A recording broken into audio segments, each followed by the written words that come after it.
Hello friend, एक बार फिर आप लोगों का स्वागत करती हूँ आपके चैनल में डीडीएस क्लासेज में। तो यहाँ पे वीडियो को शुरुआत करने से पहले आपको थोड़ी सी डिटेल देना चाहूँगी कि आज हम गणित विषय का ये लेसन प्लान लेके आए हैं और ये लेसन प्लान आप लोगों में से किसी की रिक्वेस्ट आई थी और उन्हीं की रिक्वेस्ट पे ये वीडियो बनाई जा रही है। तो ये स्पेशली क्लास 9 के लिए ये लेसन प्लान है, क्योंकि क्लास 9th में एनसीईआरटी की बुक में एक त्रिभुज नाम का जो चैप्टर है वो मैंने कंप्लीट उस चैप्टर को इस लेसन प्लान में ऐड करा है, पूरा लिखा हुआ है। उम्मीद करती हूँ कि आपको पसंद आएगा। लेकिन क्लास 7th में जो बच्चे हैं, अगर वो त्रिभुज की सर्वांग समता या सर्वांगसम त्रिभुज पे लेसन प्लान बनाना चाहते हैं, तब भी ये लेसन प्लान उनके लिए बहुत यूजफुल होगा। मैं बता दूंगी कि क्लास 7 के बच्चे अगर त्रिभुज की सर्वांग समता लेसन प्लान बनाएंगे तो उन्हें कहाँ तक लिखना होगा।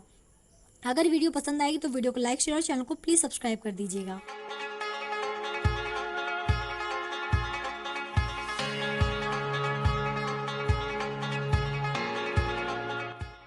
तो यहाँ पे देखिए, सबसे पहले आपको लिखना है विद्यालय का नाम, फिर छात्राध्यापक या छात्राध्यापिका का नाम, फिर दिनांक, कक्षा, विषय, वर्ग, कालांश और अवधि। तो क्लास ये मैं 9th क्लास के लिए है।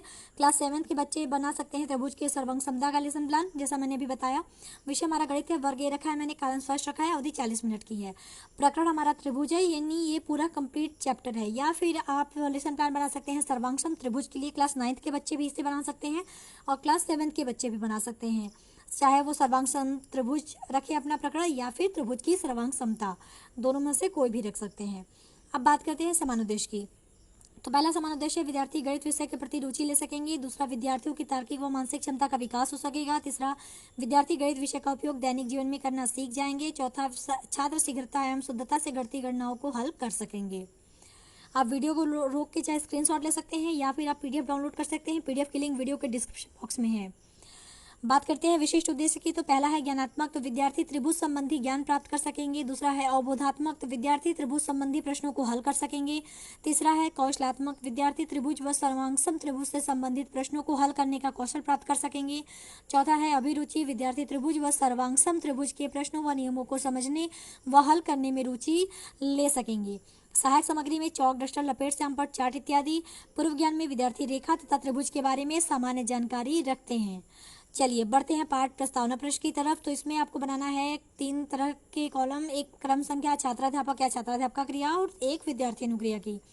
तो इसमें हमारा जो पहला प्रश्न है पाठ प्रस्तावना प्रश्न का, वह चिन्ह जिसकी ना कोई लंबाई, ना चौड़ाई, ना ऊंचाई होती है, उसे गणित में क्या कहते हैं? बच्चे बताएंगे बिंदु।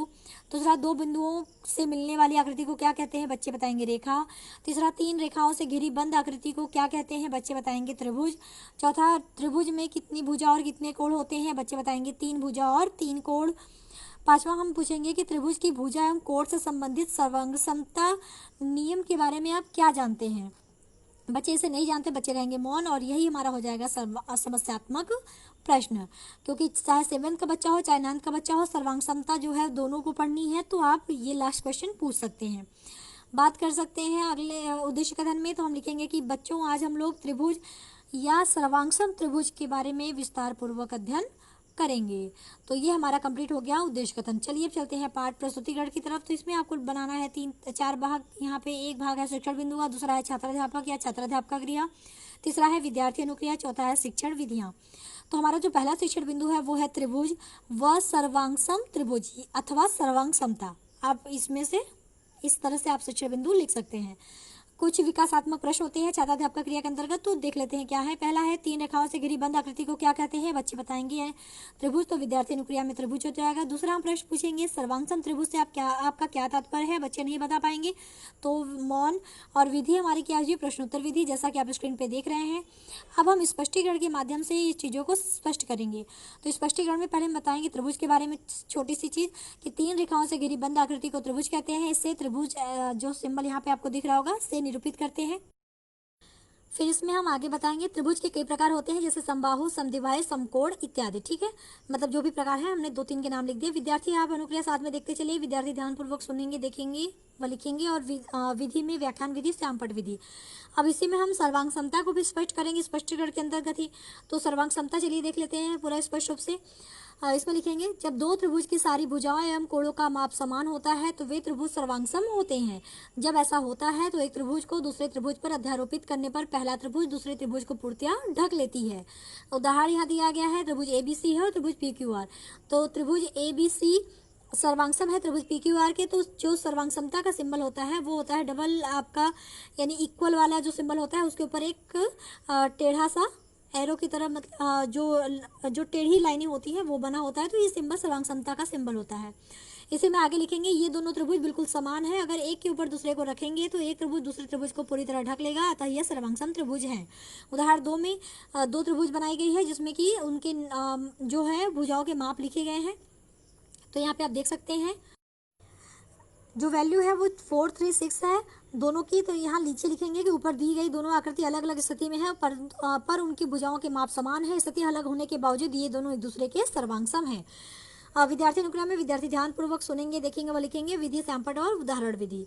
यहाँ पे आप लोग एक बात ध्यान रखिएगा कि कोण और भुजा समान है तो वो उनकी स्थिति अलग भी होगी, तभी वो त्रिभुज सर्वांगसम होंगे। ठीक है।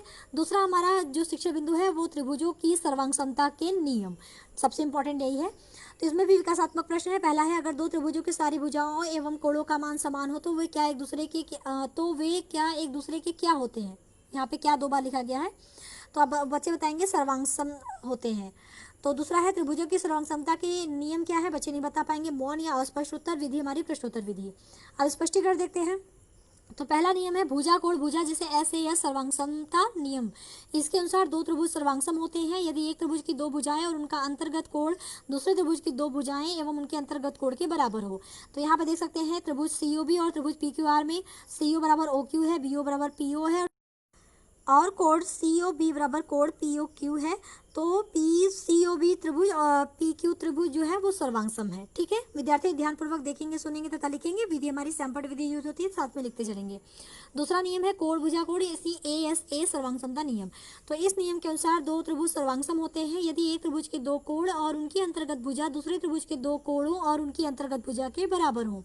उदाहरण में त्रिभुज ABC तथा त्रिभुज PQR में जो है BC बराबर QR है, कोण ABC बराबर कोण PQR है और कोण ACB बराबर कोण PRQ है। अतः जो त्रिभुज ABC है वो सर्वांगसम होगा त्रिभुज PQR के। विद्यार्थी ध्यानपूर्वक देखेंगे वो लिखेंगे। जो आपका विधि है सैंपट विधि और उदाहरण विधि, साथ में आप लोग लिखते चलिएगा।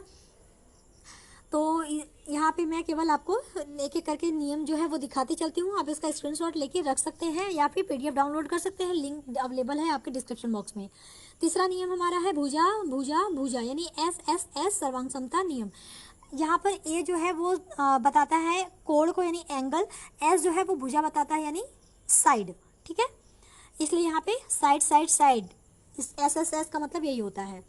इस नियम के अनुसार दो त्रिभुज सर्वांगसम होते हैं यदि एक त्रिभुज की तीनों भुजाएं दूसरे त्रिभुज की क्रमशः तीनों संगत भुजाओं के बराबर होती हैं। इसमें कोणों से कोई मतलब नहीं होता है।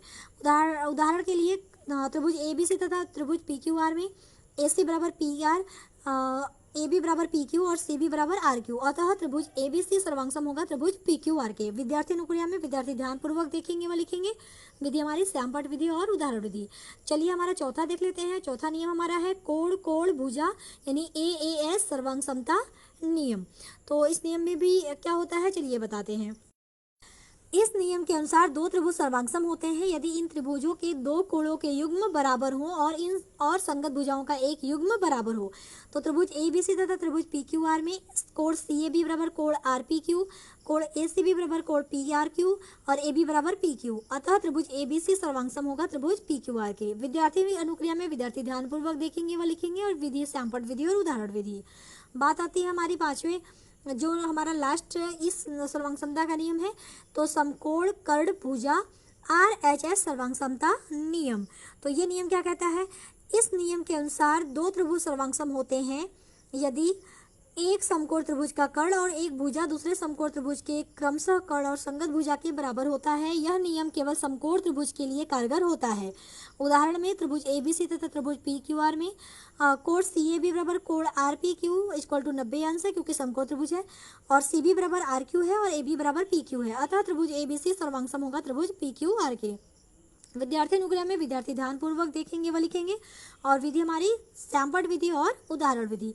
चलिए अब बात करते हैं अपने तीसरे शिक्षण बिंदु की, लेकिन उससे पहले यहाँ पे बता दूं कि अगर आप क्लास 7th में हैं, अगर आप त्रिभुजों की सर्वांगसमता का लेसन प्लान बना रहे हैं तो आपको केवल यहीं तक ही करना है। ठीक है, जो हमारा थर्ड शिक्षण बिंदु है ये क्लास 9th के जब त्रिभुज का जो पूरा कंप्लीट चैप्टर बना रहा होगा उसके लिए ये हमारा थर्ड शिक्षण बिंदु होगा। त्रिभुज के कुछ अन्य गुण। तो विकासात्मक प्रश्न इसमें भी होंगे। पहला है त्रिभुज की भुजाओं के आधार पर त्रिभुज के दो प्रकारों के नाम बताएं। तो बच्चे बताएंगे समबाहु त्रिभुज और समद्विबाहु त्रिभुज, क्योंकि प्रीवियस कक्षाओं में ये बच्चे ये पढ़ चुके होते हैं। दूसरा हमारा है त्रिभुज की भुजाओं और कोणों से संबंधित कुछ गुण बताइए। बच्चों को ये नहीं पता तो अस्पष्ट उत्तर विधि हमारी प्रश्नोत्तर विधि। अब स्पष्टीकरण देख लेते हैं। तो स्पष्टीकरण में पहला हमारा जो गुण होगा, त्रिभुज की बराबर भुजाओं के सम्मुख कोण बराबर होते हैं। अर्थात अगर आप देख सकते हैं एक त्रिभुज है, उसमें बताया गया है कि त्रिभुज ABC एक समद्विबाहु त्रिभुज है जिसमें भुजा AB बराबर AC है। तो ये इस गुण के अनुसार अतः कोण B बराबर कोण C होगा। ठीक है, विद्यार्थी ध्यान पूर्वक सुनेंगे, देखेंगे व लिखेंगे और विधि सैंपट विधि आप लोग लिखते चलिएगा। चलिए सेकंड देखते हैं गुण क्या है।